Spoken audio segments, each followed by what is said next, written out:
Poussette.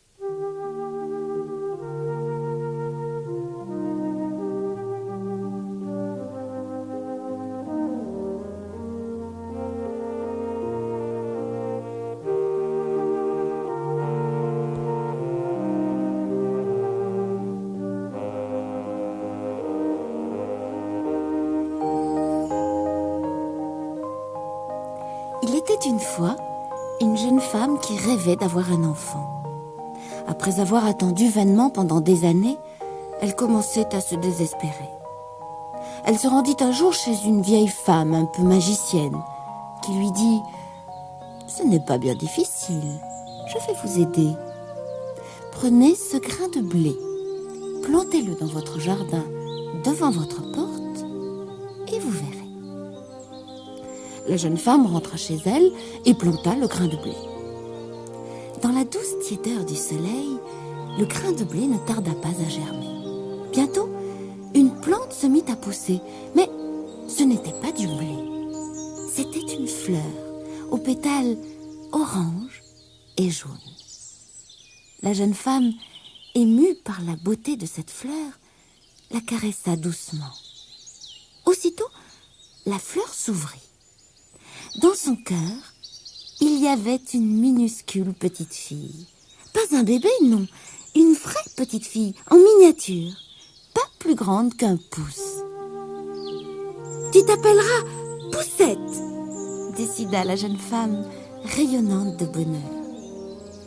Elle fit un berceau pour l'enfant fleur dans une demi-coquille de noix, avec un pétale de rose en guise de couverture. Pendant plusieurs mois, Poussette et la jeune femme vécurent heureuses dans leur jolie maison. Poussette aimait s'installer près d'elle sur la table pour lui raconter des histoires ou chanter. Mais ce bonheur ne devait pas durer. Une nuit, alors que Poussette dormait dans son lit minuscule, un horrible crapaud entra dans la chambre par la fenêtre ouverte et s'approcha de la petite fille. « Comme elle est belle! Mon fils serait enchanté de l'avoir pour femme, » coassa le crapaud. Il prit la coquille de noix entre ses pattes de devant et retourna chez lui dans la boue au bord de la rivière. « Regarde ce que je t'ai apporté, » dit-il à son fils. « Tu ne trouves pas qu'elle est jolie ?» Le fils, qui était presque aussi laid que son père, roula de gros yeux ronds et poussa un coassement de surprise. « Tais-toi !» dit le père. « Tu vas la réveiller. À présent, tu dois lui construire une maison. Moi, je vais faire en sorte qu'elle ne puisse s'échapper. » Le gros crapaud porta Poussette endormie sur une feuille de nénuphar au milieu de la rivière et l'y laissa. Quand la minuscule petite fille se réveilla le lendemain matin, elle se mit à pleurer en se voyant entourée d'eau de tous côtés. Et quelle ne fut pas sa frayeur en voyant arriver le gros crapaud et son fils. « Je te présente ton futur mari !» annonça le gros crapaud. « Il a construit une maison en boue et nous sommes en train de la décorer. Bientôt, vous pourrez y habiter tous les deux. » Puis, ils la laissèrent à nouveau seule. Poussette pleura encore plus fort. Elle ne voulait pas épouser le crapaud et vivre dans une maison en boue. Heureusement, elle n'était pas toute seule. Les petits poissons de la rivière avaient tout vu et tout entendu. Ils s'approchèrent de Poussette. « Délivrez-moi !» les supplia-t-elle en sanglotant de plus belle. Alors, les petits poissons se mirent à mordiller la tige du nénuphar tant et si bien qu'elle cassa et que la feuille fut emportée par le courant de la rivière. Poussette était si heureuse d'avoir échappé au crapaud qu'elle se mit à chanter. Un papillon entendit sa voix et vint se poser sur la feuille. Poussette prit un des rubans de soie qui ornait sa robe pour l'attacher d'un côté à la tige du nénuphar et de l'autre autour du ventre du papillon. Le papillon s'envola en traînant le nénuphar à sa remorque. Mais un gros scarabée avait aussi entendu chanter la petite fille. Frappé par sa beauté, il décida de l'emmener chez lui, au sommet d'un arbre. Il la déposa sur une feuille et lui donna un peu de nectar de fleurs en lui disant qu'elle était vraiment très jolie et qu'il avait envie de l'épouser. Puis, il la présenta à ses amies les demoiselles Scarabée, qui lui dirent « Ah, elle n'a que 2 pattes. On dirait un être humain. Quelle horreur !» En les entendant, le Scarabée commença à trouver aussi que Poussette était très laide. Il la déposa au pied de l'arbre, sur une pâquerette, et lui dit « Tu peux partir. Je n'ai plus envie de t'épouser. » Partir? Mais où donc? Poussette ne savait pas retourner chez elle. Aussi, elle resta là pendant tout l'été. Elle se tissa un petit hamac terne et l'accrocha à l'ombre d'une feuille. Elle se nourrissait du pollen des fleurs et buvait la rosée du matin.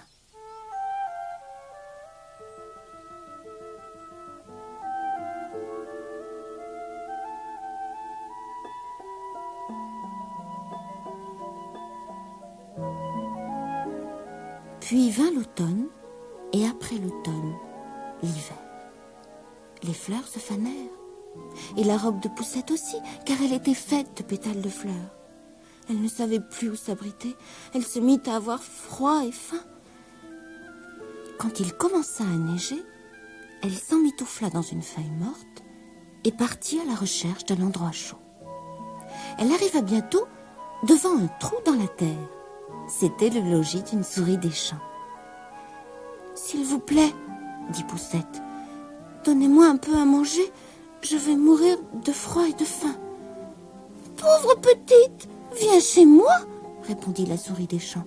Il y fait bien chaud, je t'invite à partager mon dîner. »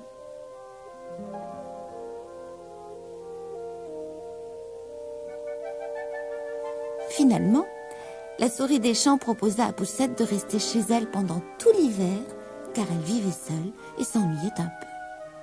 Poussette se plaisait bien chez sa nouvelle amie et la distrayait par ses histoires et par ses chansons. Un beau jour, un ami de la souris des champs vint la rendre visite. C'était un vieux monsieur taupe qui était très riche.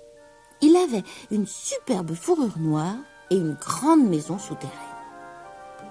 « Si tu chantes et si tu lui racontes tes plus belles histoires, conseilla la souris des champs, il voudra peut-être t'épouser. Alors, tu seras riche. » La pauvre Poussette n'avait pas du tout envie d'épouser ce monsieur taupe, mais elle ne voulait pas faire de peine à la souris des champs qui était si gentille avec elle. Le monsieur taupe fut charmé par la voix mélodieuse de Poussette et l'invita à dîner avec son amie la souris des champs. Poussette et la souris des champs suivirent le monsieur taupe dans les immenses couloirs de sa taupinière. Soudain, Poussette trébucha sur quelque chose de froid et de glissant. La taupe ouvrit une sorte de lucarne de terre au plafond du corridor pour faire entrer un peu de lumière. « Ah !» fit-il. « C'est une hirondelle. Les oiseaux n'ont pas de chance. S'ils n'ont pas émigré l'hiver, ils meurent de faim et de froid. » D'un coup de patte, il repoussa l'hirondelle pour libérer le passage. Mais Poussette avait beaucoup de chagrin. Pendant toute la soirée, elle ne cessa de penser à la pauvre hirondelle. Et sur le chemin du retour, elle s'arrêta auprès de l'oiseau, se pencha et colla une oreille contre sa poitrine. Le cœur de l'hirondelle battait encore, très faiblement, mais tout de même, il battait. Cette nuit-là, Poussette attendit que la souris des champs soit endormie pour retourner dans le couloir où gisait l'hirondelle. Elle la couvrit de brins de paille et d'herbe et lui donna à boire un peu d'eau sur une feuille. « Merci, mon enfant, » dit l'hirondelle. « Je me sens beaucoup mieux. Bientôt, j'aurai assez de force pour voler. »« Ah non !» répondit Poussette. « Il fait froid dehors. Vous devez rester ici. » Poussette s'occupa de l'hirondelle pendant tout l'hiver. Et pendant tout ce temps, elle raconta des histoires à la souris des champs et chanta des chansons douces au monsieur taupe. Le premier jour du printemps, la souris des champs annonça une grande nouvelle à Poussette. « Tu as de la chance, Poussette. Mon ami veut t'épouser. » Poussette éclata en sanglots. « Mais je ne veux pas devenir sa femme. Il est trop vieux et je n'ai pas envie de vivre sous terre. »« Allons, allons !» répliqua sèchement la souris des champs. « Ne sois pas capricieuse, il fera un excellent mari. Et si tu dis encore des bêtises, je te mords de mes petites dents blanches. » Le vieux monsieur Taupe vint désormais chaque jour les voir. Poussette était de plus en plus désespérée. La date du mariage approchait. Une nuit, alors qu'elle portait un peu d'eau à l'hirondelle, Poussette trouva l'oiseau en train d'agiter ses ailes. « J'ai assez de force pour voler, Poussette. Tu m'as sauvé la vie. Est-ce que je peux faire quelque chose pour toi ?»« Oh oui, emmène-moi loin d'ici, » demanda Poussette en racontant son chagrin à l'hirondelle. « D'accord, tu monteras sur mon dos et je m'envolerai avec toi vers mon pays. » Poussette et l'hirondelle longèrent le couloir et se retrouvèrent à l'air libre au moment même où le jour commençait à se lever. Elles volèrent jusqu'à un lointain pays où c'était déjà l'été. L'hirondelle se posa dans un champ de fleurs multicolores et déposa Poussette sur l'une des plus belles d'entre elles. Poussette regarda autour d'elle. À sa grande surprise, elle aperçut un petit homme très élégant debout sur la fleur. Il n'était pas plus grand qu'elle et portait sur la tête une couronne d'or. C'était le roi des champs de fleurs. Chacune d'entre elles était habitée par un petit homme ou une petite femme et il régnait sur tout ce peuple. Quand il aperçut Poussette, elle lui parut la plus jolie petite femme du monde. Il s'inclina, enleva sa couronne dorée et la posa sur la tête de Poussette. Puis, il lui demanda « Veux-tu rester avec nous pour toujours et devenir notre reine des fleurs ? Je t'épouserai si tu le désires. » Poussette hésita un instant, mais le prince était si beau et paraissait si gentil qu'elle se décida vite. Et puis, quel mari en comparaison du jeune crapaud et du vieux monsieur Taupe. Elle accepta donc et devint la reine des fleurs. Alors, de chaque fleur sortirent des petits hommes et des petites femmes qui vinrent la féliciter et lui apporter des cadeaux. Quant à son amie l'hirondelle, elle volait au-dessus du champ en lui chantant sa plus jolie chanson.